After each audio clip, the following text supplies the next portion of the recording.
Monsef Marzouki, je l'ai rencontré hier soir alors que son pays, la Tunisie, est en pleine crise. Voilà notre entretien. Bonjour Monsieur le Président. Bonjour.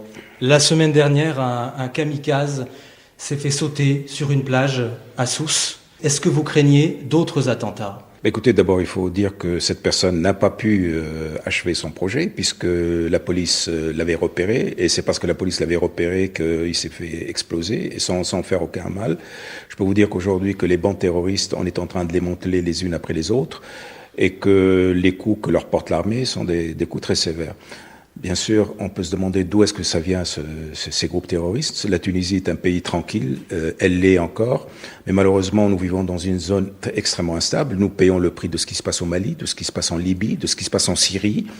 Nous travaillons avec nos frères algériens pour le contrôle des frontières parce qu'eux aussi ils ont le problème. Donc, nous héritons des difficultés de la région, mais nous y faisons face et nous essayons de faire en sorte que ce pays de stabilité, de tranquillité, le reste encore pour toujours. La crise politique continue, Monsieur le Président. Les islamistes et l'opposition n'arrivent pas à s'entendre sur le nom d'un Premier ministre pour poursuivre le dialogue national. Qui a la solution aujourd'hui ? Écoutez, d'abord, le dialogue national n'a jamais cessé. C'est une caractéristique tunisienne. Il continue. Aujourd'hui même, il doit continuer, mais derrière les portes. Une révolution, c'est facile d'une certaine façon. C'est ce qui vient après qui est extrêmement difficile. C'est cette période de transition où on passe de l'état de dictature à une démocratie. On ne sait pas très bien ce que c'est qu'une démocratie au départ. On a l'impression que c'est quelque chose de facile à manier. On se rend compte que c'est autrement plus complexe. Et il y a une phase d'adaptation, etc. Tout ça est en train de se faire de façon normale et de façon, je dirais, pacifique en Tunisie. Et c'est ça ce que les gens doivent voir. Ils ne doivent pas voir que les difficultés, ils doivent voir que les Tunisiens discutent, débattent, qu'il y a une constitution qui est quasiment achevée et que cette transition pacifique, comparée à d'autres pays, c'est quand même faite dans de très bonnes conditions. Que ferez-vous si la situation reste bloquée ? Moi, je peux vous dire une chose, c'est que durant ces 2 années, pratiquement au pouvoir, j'ai vécu quelque chose comme 9 crises, mais des crises graves.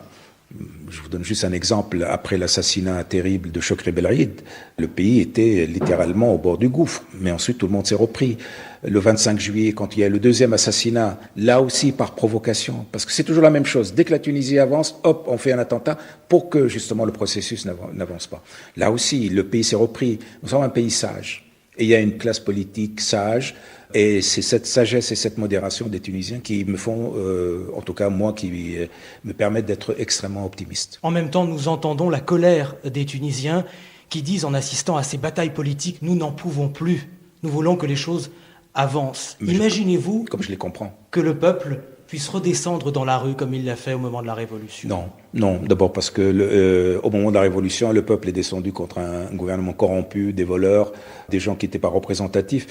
Là, le peuple s'énerve à juste titre devant... Mais c'est ce que j'arrête pas de lui dire, c'est ça la démocratie. La démocratie, c'est ce que disait Churchill, c'est le pire de tous les systèmes à l'exclusion de tous les autres. Les Tunisiens doivent apprendre à savoir que quand il y a la liberté d'expression, il y a des dérapages. Quand il y a des hommes politiques dans des partis politiques, ça discute, ça argote, ça négocie. Et c'est ça la démocratie, il faut qu'ils apprennent ça. Donc moi je comprends leur impatience parce que c'est la mienne et en même temps il faut qu'ils s'habituent à... dans une dictature, hop, on appuie sur un bouton et tout se passe, mais c'est au prix de quelle violation des droits de l'homme, au prix de quelle torture, etc., etc. Mais je ne pense pas que les Tunisiens descendront dans la rue pour protester, parce que maintenant les manifestations sont absolument autorisées, tout ça comme dans n'importe quel pays démocratique. Par contre, ce qu'ils peuvent faire, c'est que quand il y aura les élections, de faire payer très cher à beaucoup de partis, y compris des partis d'opposition. Tout le monde va y perdre des plumes parce que le pays pourra exprimer sa mauvaise humeur. Vous venez de parler de torture, Monsieur le Président. Il y a quelques jours, à Tunis, un homme est mort 1 heure seulement après son interpellation par les policiers. Les associations qui défendent les droits de l'homme, comme vous l'avez fait d'ailleurs pendant longtemps, s'insurgent contre la pratique de la torture qui persiste. Que leur dites-vous aujourd'hui ? Je leur dis que je suis absolument horrifié et scandalisé moi-même, qu'il y a une enquête qui ira aussi loin que possible, que dans toutes les réunions que j'ai avec les militaires, avec les policiers, je leur dis faites attention. Personne ne sera protégé en cas si jamais vous êtes pris la main dans le sac. J'ai interdit la torture et je vous garantis que ce ne sont que des dérapages individuels. Avant, sous Ben Ali, c'était une politique systématique et on prétendait que c'était des dérapages individuels. Aujourd'hui, je peux vous dire que c'est un dérapage individuel et que c'est pas du tout une politique systématique. Et que moi, je mets un point d'honneur à ce qu'on ne torture pas dans la Tunisie de l'après-révolution. Vous-même, Monsef Marzouki, vous êtes aussi la cible de critiques de ceux qui sont ou qui étaient vos amis il y a quelques années, qui vous reprochent d'être trop faible, trop complaisant avec les islamistes. C'est une accusation qui n'a pas de sens. En fait, les gens ne veulent pas comprendre que cette politique que nous avons eue de dire ce pays est un pays divisé, il y a une partie conservatrice qui se reconnaît dans l'islamisme, il y a une partie laïque moderne qui se reconnaît dans les partis démocratiques, de deux choses l'une. Ou on fait vivre ces deux communautés ensemble, ou c'est l'exclusion de l'une par l'autre, et c'est la bipolarisation, et c'est la violence alternée. Ça doit être la dictature des islamistes sur les laïcs, ou la dictature des laïcs sur les islamistes. Moi, j'ai voulu sortir le pays de ce dilemme en disant, réfléchissons autrement. Trouvons une formule qui permette aux gens de bonne volonté, aux gens qui sont capables de modération, de travailler ensemble pour éviter la bipolarisation. Regardez ce que donne la bipolarisation en Égypte. C'est ça ce que je veux pas. Je ne veux pas de cette bipolarisation. Je veux qu'il y ait un centre qui s'interpose littéralement entre les deux extrémismes. Si ce centre, si cette politique de dialogue entre des islamistes modérés amenés à la démocratie réellement et authentiquement et des laïcs authentiquement démocrates, etc., si ça disparaît, vous allez avoir un affrontement des deux extrêmes, c'est-à-dire les terroristes et puis ensuite les extrémistes laïcs, et là le pays va devenir infernal.